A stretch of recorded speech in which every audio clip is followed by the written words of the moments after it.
Hello students, welcome to Shri Karni academy एजुटेक। आपका Karni academy एजुटेक में बहुत बहुत स्वागत है। तो कैसे हैं आप लोग? आशा करता हूं आप लोग अच्छे होंगे। मैं दर्शन अरोड़ा आपको आज मैथ्स पढ़ाऊंगा। क्लास 10th की मैथमेटिक्स पढ़ाई जाएगी आज आपको। हमने पिछला लेक्चर लिया था रियल नंबर्स या वास्तविक संख्या का। जैसे कि मैंने आपको बताया था, इस चैप्टर में से क्वेश्चन आना तय है और वो क्वेश्चन आपको बहुत ज्यादा आसान आने वाला है। थोड़ी सी प्रैक्टिस चाहिए, थोड़ी सी कमांड चाहिए बस, और बाकी आपको हमारे साथ जुड़ा रहना है। मैं आपको हर तरह का क्वेश्चन कराऊंगा, सोचना सिखाऊंगा, क्वेश्चन को सोचते कैसे हैं। आपको स्कूल्स में बस वैल्यू लिखवा दी जाती है और आपको बस बोला जाता है इस तरह से सॉल्व करना है। मैं आपको प्रॉपर्ली समझाऊंगा किस तरह से क्वेश्चन को सोचा जाता है।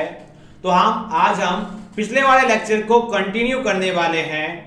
पिछले लेक्चर में मैंने आपको समझा दिया था, एक तो मैंने आपको समझाया था संख्या पद्धति समझाई थी, मैंने आपको नंबर सिस्टम पूरा समझा दिया था, पूरा सिस्टम जो था पूरा ढंग से समझाया था मैंने आपको। फिर लास्ट में जाते जाते अपन ने यूक्लिड की विभाजन प्रमेय का पढ़ी थी, उसको भी अपन जल्दी से देख लेते हैं बच्चों।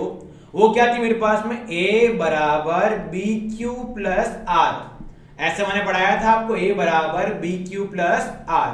जहां a होता था बेसिकली, ये आया कहां से था कि सर a को डिवाइड कर दो b से, वहां से आपके पास में क्या आया था, a बराबर बी क्यू प्लस आर। तो बच्चों ये जो a था उसको अपन ने बोला था भाज्य, b को अपन ने बोला था भाजक, q को अपन ने बोला था भागफल और r को अपन ने बोला था शेष फल।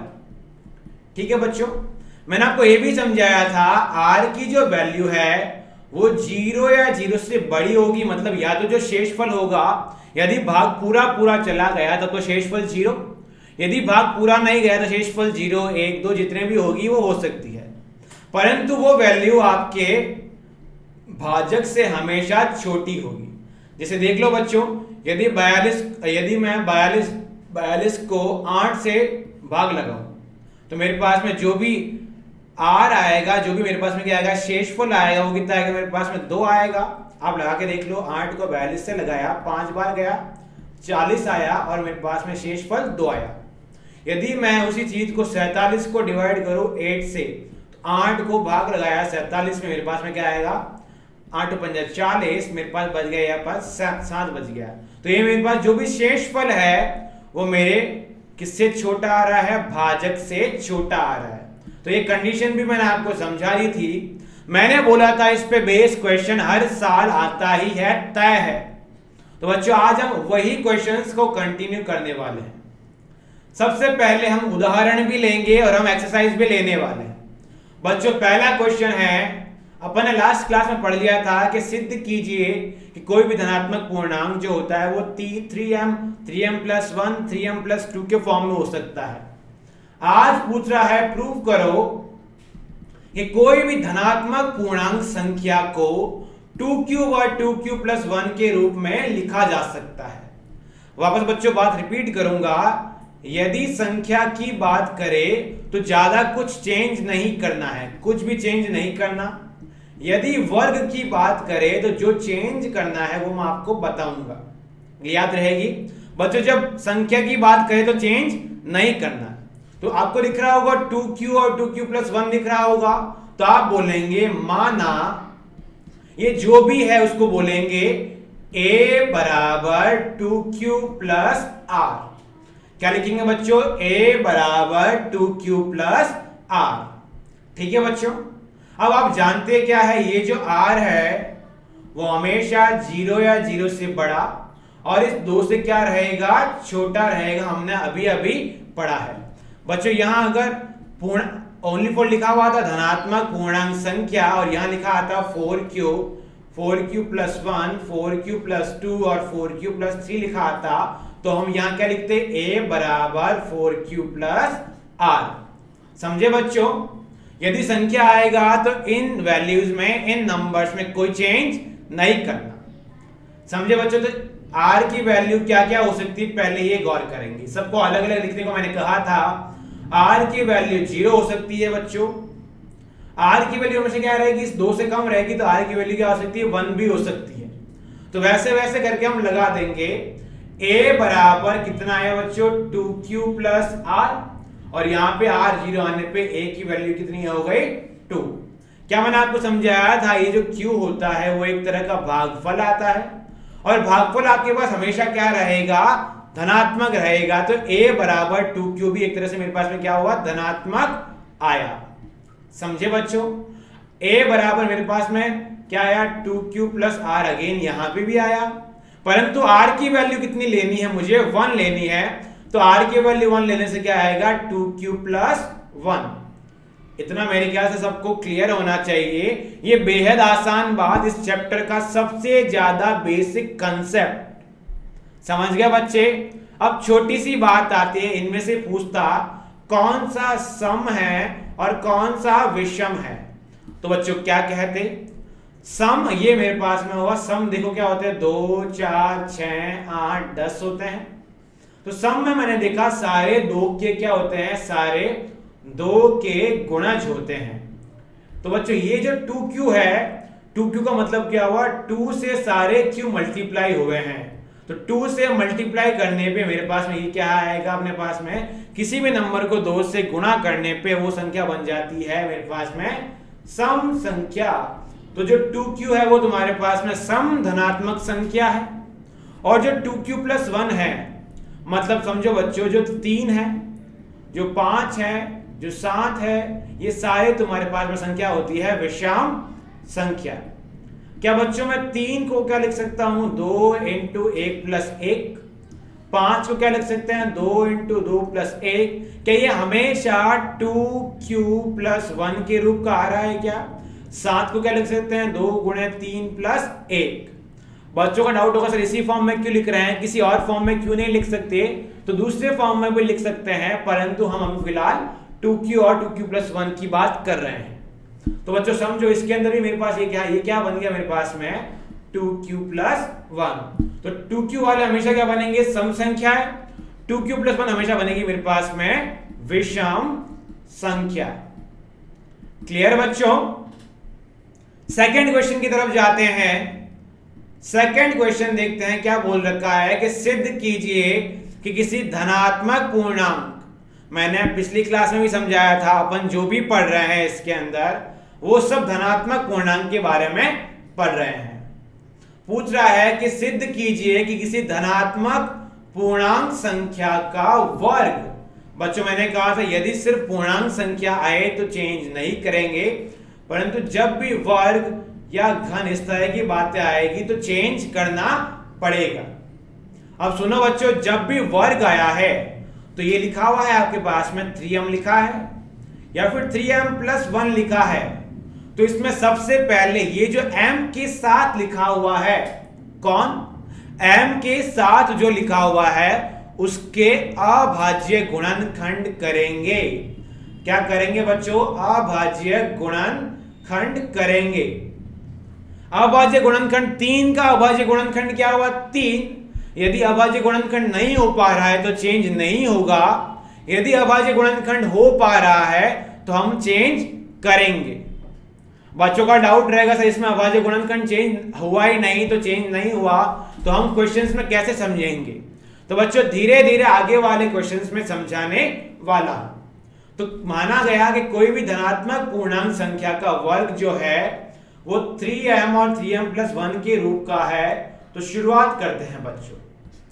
तो क्या लिखेंगे, माना संख्या जो है वो क्या करेंगे, मैंने बोला संख्या चेंज नहीं करनी है, तो आपने बोला माना संख्या a बराबर 3q प्लस r। क्या किसी बच्चे को इस चीज में दिक्कत है, नहीं। कहां से आया, यूक्लिड के विभाजन प्रमेयिका से आया। ठीक है बच्चों, यूक्लिड की विभाजन प्रमेयिका से मेरे पास में ये आ गया है। अब बात आती सर a बराबर 3q प्लस r आ गया, यहां पे r की वैल्यू क्या क्या हो सकती है। तो समझो बच्चों r की वैल्यू यहां पे कम से कम 0 हो सकती है, और इस 3 से छोटे का मतलब कितनी हो सकती है 2 हो सकती है। तो मैंने आपको पहले भी समझाया था हर एक r की वैल्यू को अलग अलग सॉल्व करना है। r बराबर 1 अलग किया और r बराबर 2 अलग सॉल्व करेंगे। क्लियर बच्चों। तो यहां पे तुम्हारे पास a की वैल्यू कितनी बन गई 3q बनी क्या, तो हाँ बनी। ये एक चैप्टर इसी तरह से बनाया गया है कि जो प्रूव करना है हमेशा गौर उसी पे करना है। मैं अपनी बात को रिपीट कर रहा हूं कि ये चैप्टर, ये जो पार्ट है, ये प्रश्नावली इस तरह से बनाई गई है कि जो आपको सिद्ध करना है गौर उसी पे करना है। तो बच्चों अब क्या बोला गया, संख्या तो मेरे पास आ गई, अब उस पूर्णांक संख्या का क्या करना है, मुझे वर्ग करना है। तो क्या लिख दूंगा मैं, वर्ग करने पर, दोनों तरफ वर्ग करने पे तुम्हारे पास कितना आया, a स्क्वायर बराबर 9q²। क्या किसी को कोई दिक्कत है क्या बच्चों? नहीं। यदि दिक्कत हो तो आप कमेंट बॉक्स में जरूर लिखिएगा, मैं आपके कमेंट को जरूर रिव्यू करके नेक्स्ट क्लास में डाउट बताने की पूरी कोशिश करूंगा। अब बात आती है, मैंने कहा कि जो तुम्हें पूछा जाता है हमेशा उसी फॉर्म में आंसर देना है। तो बच्चों आप देख पा रहे हैं आपका जो आंसर है वो तो 3 के गुणज का है, 3 के मल्टीप्लिकेशन का है, परंतु तुम्हारे पास यहां पे आ रहा है 9। तो क्या बच्चों मैं 9 को ये लिख सकता हूं क्या, 3 गुणे 3q² लिख सकता हूं क्या? बच्चों का डाउट आना चाहिए सर 9q² को क्यों तोड़ा गया, क्योंकि ये चैप्टर में मैथमेटिक्स में हम हमेशा अपने हिसाब से प्रूव करते हैं ना बच्चों। आपने पढ़ा होगा, बहुत सारे आपने आइडेंटिटी पढ़ी होगी, बहुत सारे सर्व समीकरण पढ़ी होगी, जिसके अंदर अपन चीजों को एक दूसरे से अलग अलग रूप में लिख सकते हैं, है ना बच्चों। तो उसी तरह से एक सिंपल सी बात पूछूंगा, यदि x³ - y³ है तो क्या लिखते हो, x - y भी लिखते हो इंटू x² + xy + y² लिखते हो, या फिर इसी चीज को लिखा जाता है x - y का whole cube plus 3 into x plus आता है 3xy इंटू x - y। अब बच्चों ये कहां से आया वो भी धीरे धीरे समझाऊंगा, बट पहले वो समझा रहा हूं जो पूछा गया है इस चैप्टर में उसी फॉर्म में सॉल्व करना है।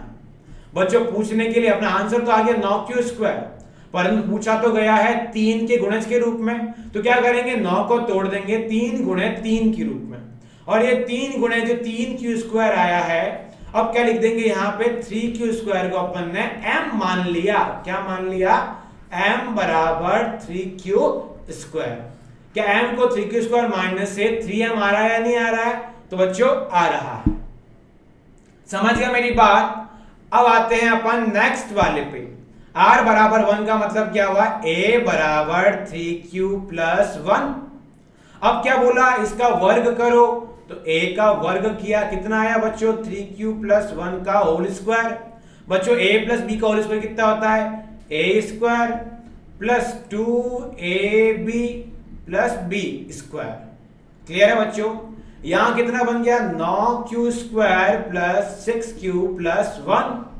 क्या सारे बच्चों को दिखाई दे रहा है कि इसके अंदर वर्ग करने के अंदर यहां पे इस तरह की संख्या तो नहीं बन सकती, परंतु क्या +1 आ रहा है, तो सारे बच्चों ने कहा सर +1 तो दिखाई दे रहा है।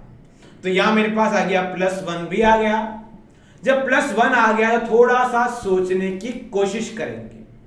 कैसे कोशिश करेंगे सर, +1 आ गया तो +1 को अलग रखो। अब आंसर लाना है 3 के गुणे के रूप में। तो क्या आगे वाली दोनों चीजों के अंदर से 3 कॉमन लिया जा सकता है क्या? तो मैंने कहा हां लिया जा सकता है। यहां लिख देंगे, यहां m बराबर 3q²। तो मैंने कहा यहां 3 कॉमन लेंगे तो क्या बनेगा, अंदर 3q² पहले वाले में, दूसरे वाले में क्या बन गया +2q। तो बच्चों ने कहा सर हाँ बन गया। तो मैंने कहा अब क्या करेंगे, अब बोलेंगे हम 3q² + 2q को अपन मान लेंगे m, और बन गया 3m + 1। और जो भी आपने बात मानी है वो लिखेंगे m बराबर 3q² + 2q।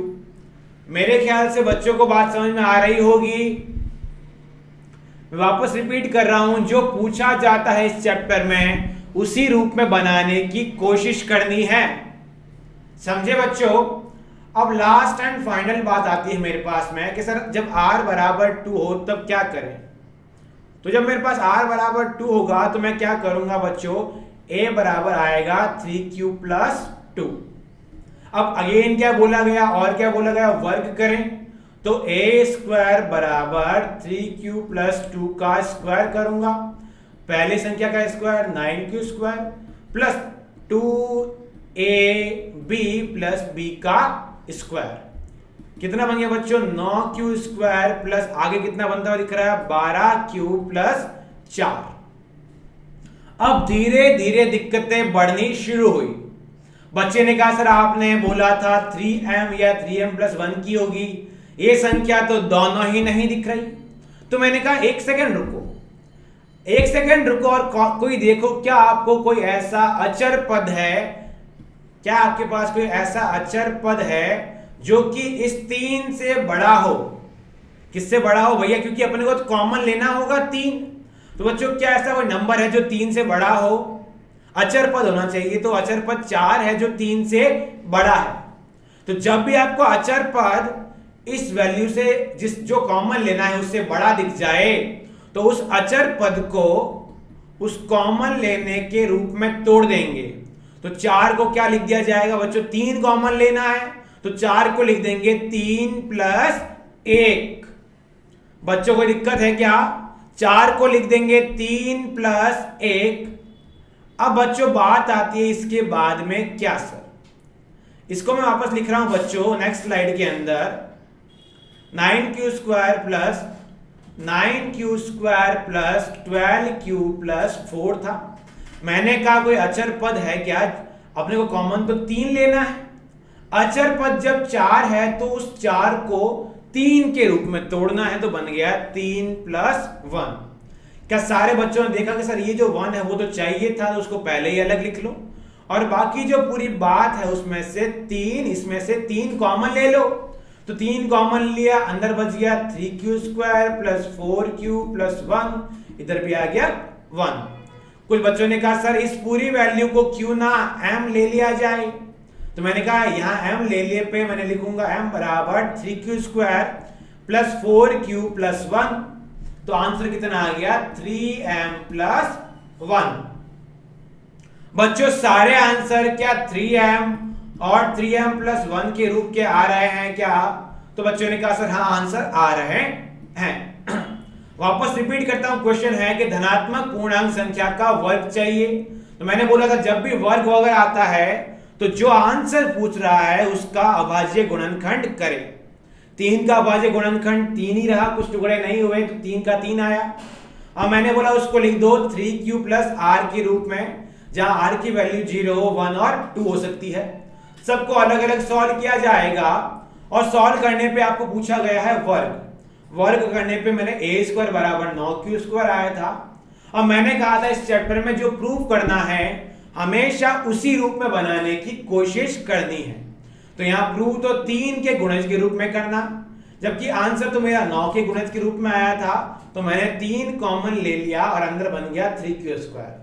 अंदर जो भी चीज आती है उसको m के रूप में लिख दो और दर्शा दो कि यहां m बराबर 3q स्क्वायर मैंने लिया है।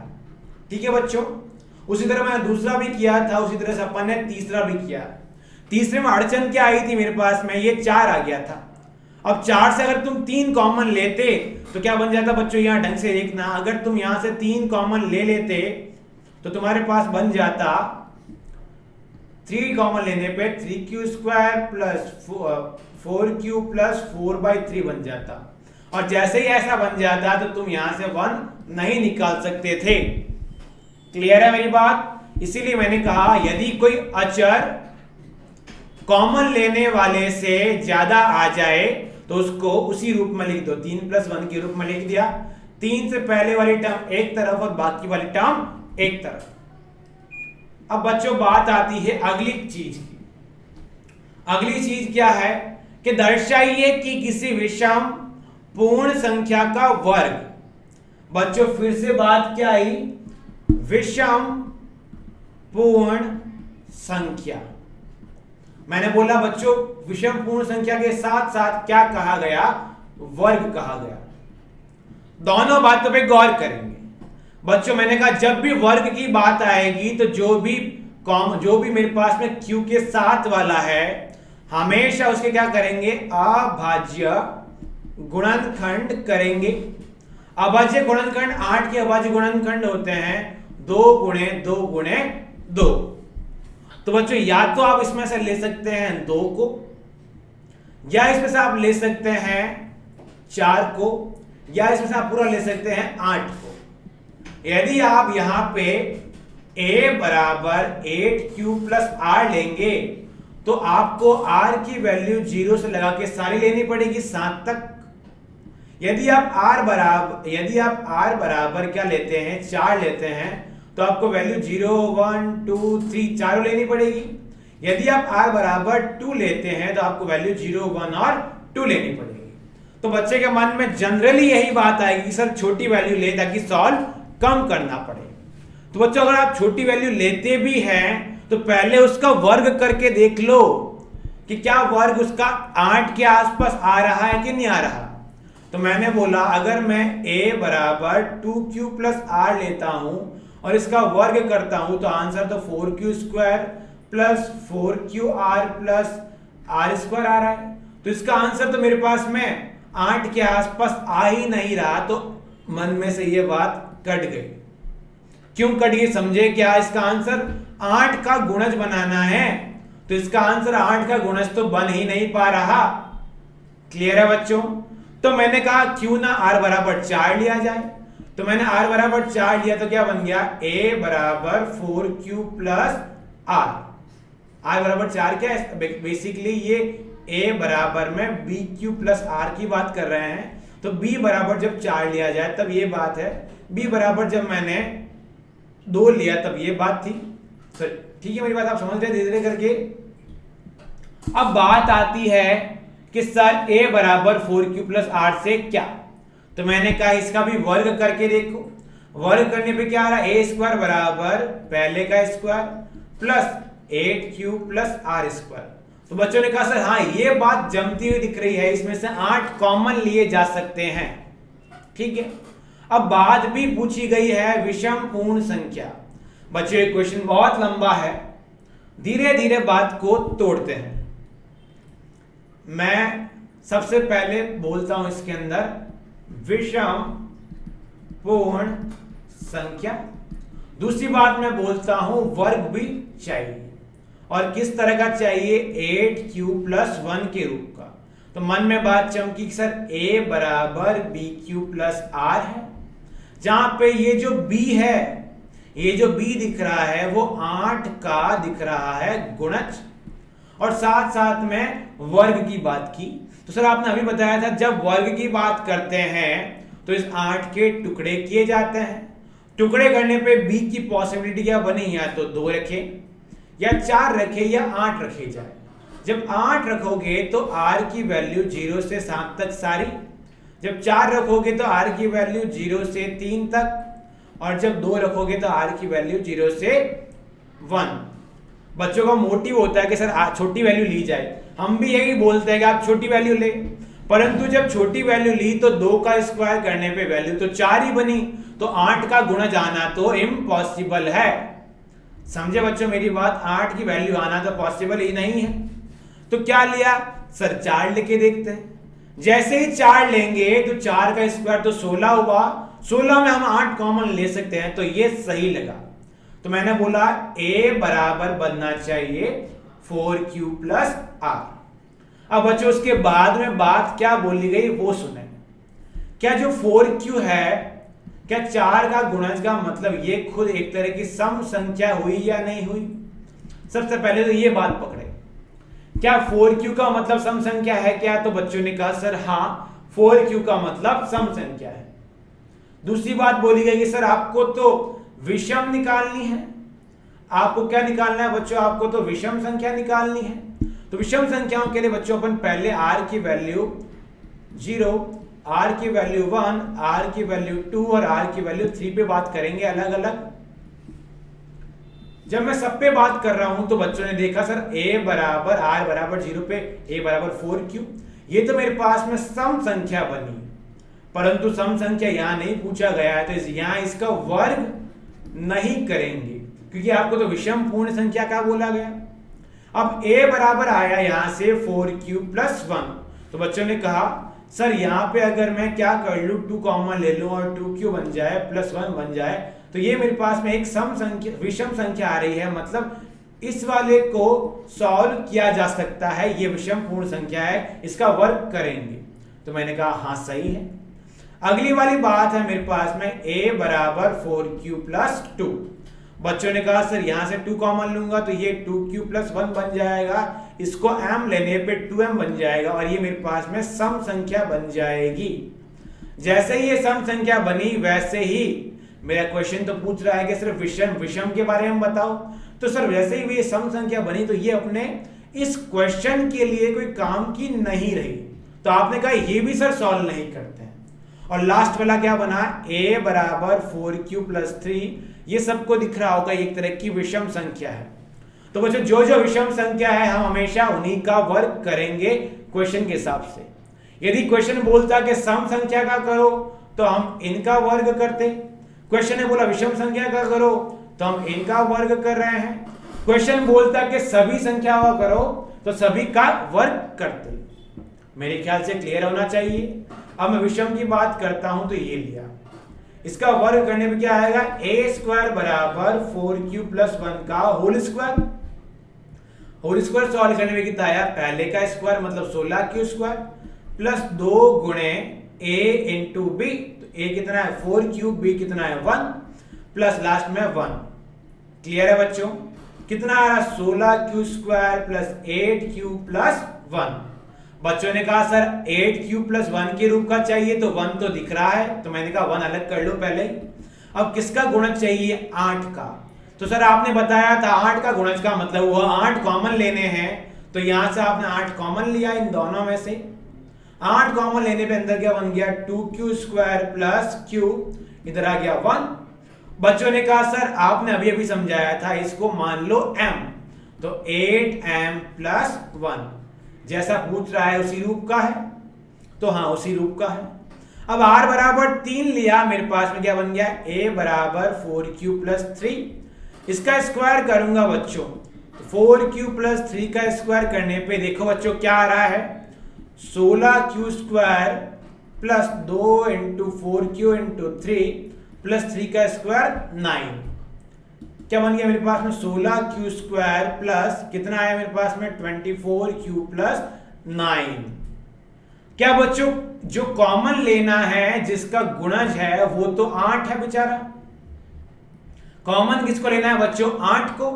और अभी पहले वाले मैंने समझाया था मैंने आपको, यदि कॉमन लेने से बड़ी अचर संख्या आ जाए तो उसको कॉमन लेने के रूप में लिखना, मतलब अगर 8 का गुणज पूछ रहा है तो इसको 8 के रूप में लिखना है। कैसे लिख पाऊंगा मैं इसको 8 के रूप में, तो बच्चों 16q square plus 24q plus 8 plus 1। इस बात को अपन इस तरह इधर लिख रहे हैं, थोड़ा ढंग से देखेंगे एक बार, इस बॉक्स में देखते हैं वापस बच्चों ढंग से देखते हैं इसको। मैंने बोला यदि 16q square plus 24q plus 9 दे रखा है, इस तरह से जब भी मेरे को दे रखा है तो हम क्या करेंगे वो इंपॉर्टेंट बात है बच्चों। मैंने कहा था जब भी अचर पद आपका कॉमन लेने से बड़ा आ जाए या फिर गुणज से बड़ा आ जाए तो उस वाले अचर पद को उस रूप में लिख दो। यदि 8 का रूप है तो 8 प्लस 1 लिख दिया, यदि यहां पे 10 होता तो क्या लिखते 8 प्लस 2 लिखते। समझे मेरी बात। यदि यहां पे 4 का गुणज होता तो 4 के रूप में लिखते। समझे मेरी बात। इस तरह से मेरे पास बन गया 16q square plus 24q plus 8 plus 1। सारे बच्चों को दिया सर ये जो 1 चाहिए था वो तो आ चुका, तो उसको अलग किया। आगे वाले पूरे में से 8 कॉमन लिया। यहां कितना आया मेरे पास में 2q square plus 3q plus 1, और इस पूरे को बच्चों ने बोला सर इसको m मान लो। क्या बन गया 8m प्लस 1। समझे बच्चों। तो आज अपन ने जो क्वेश्चन किए उसमें क्या क्या बात आई, उसमें बात आई बच्चों पहले तो सिर्फ संख्या थी, तो संख्या मैंने बोला कोई चेंज नहीं करना। दूसरा मेरे पास क्वेश्चन आया कि वर्ग के बारे में आया, और वर्ग के बारे में जो क्वेश्चन था वो अपन ने देखा था। मैंने बोला जब भी वर्ग के बारे में बात आएगी तो वर्ग के बारे में बात आपको कैसे आगे बढ़ानी है। हमेशा वर्ग के बारे में आपको क्या करना है, जो भी गुणज दे रखा है, जैसे 3m है तो एक 3 गुणज है तो उसका अभाज्य गुणनखंड करेंगे, और 3 का अभाज्य गुणनखंड 3 ही आया तो कुछ चेंज नहीं करना पड़ा। तो आपने बोला a बराबर 3q प्लस r। आर की वैल्यू 0 1 2 कुछ 0 1 हो सकती है, 2 भी हो सकती है मेरे पास में।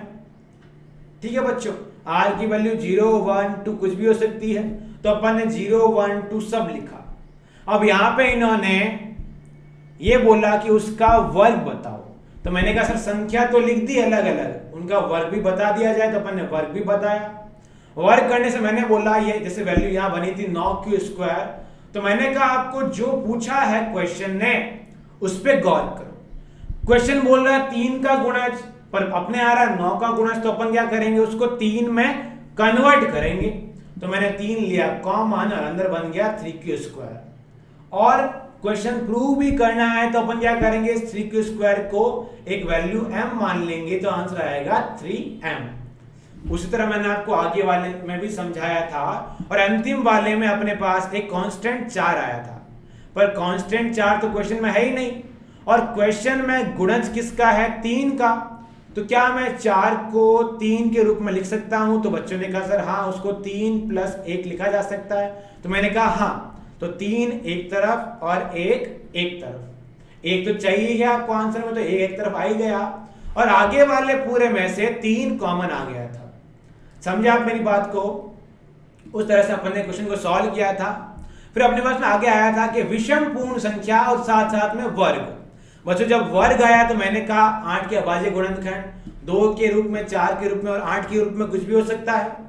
यदि 2 लेता हूं तो पहले उसका अगर वर्ग पूछा है तो वर्ग करके देखो, इसका वर्ग तो बेचारा 4 आया, और जब 4 आएगा तो कॉमन 8 नहीं ले पाएंगे। अब बात है 4 का स्क्वायर किया तो 16 आया, 16 में से 8 कॉमन लिया जा सकता है तो चलेगा कि सर 8 भी ले सकता हूं क्या? तो हाँ, आप 8 भी ले सकते हैं, परंतु जब 8 लेंगे तो आपको r की वैल्यू सभी विषम तक देखनी पड़ेगी, मतलब r की वैल्यू 1 3 5 और 7 सब देखेंगे तो बहुत लंबा चला जाएगा। क्लियर है बच्चों? तो मैंने कहा जब 4 लिया तो अब मैंने कहा उसमें से चेक करता हूं कौन सा सम कौन सा विषम। r की वैल्यू 0 1 2 और 3 सब हो सकती है, तो मैंने कहा a = 4q मेरे पास में 4 का गुणज तो सम होता है, उसमें एक जोड़ने पे विषम, विषम में एक और जोड़ा तो सम, फिर वापस विषम। अब आपको तो विषम पूर्ण वर्ग संख्या का पूछा गया है वर्ग, तो आपने विषम का वर्ग किया और सॉल्व किया। वापस से वही बात अड़ गई कि सर यहाँ पे आया 9, क्वेश्चन का आंसर में कहीं भी 9 नहीं है, तो मैंने बोला जो कॉमन लेना है उसके आसपास तोड़ के देखो, तो आपने 9 को तोड़ दिया 8 + 1 के रूप में, और एक तरफ आ गया और 8 वाली टर्म एक तरफ आई। इस तरह से ये क्वेश्चन भी सॉल्व हुआ।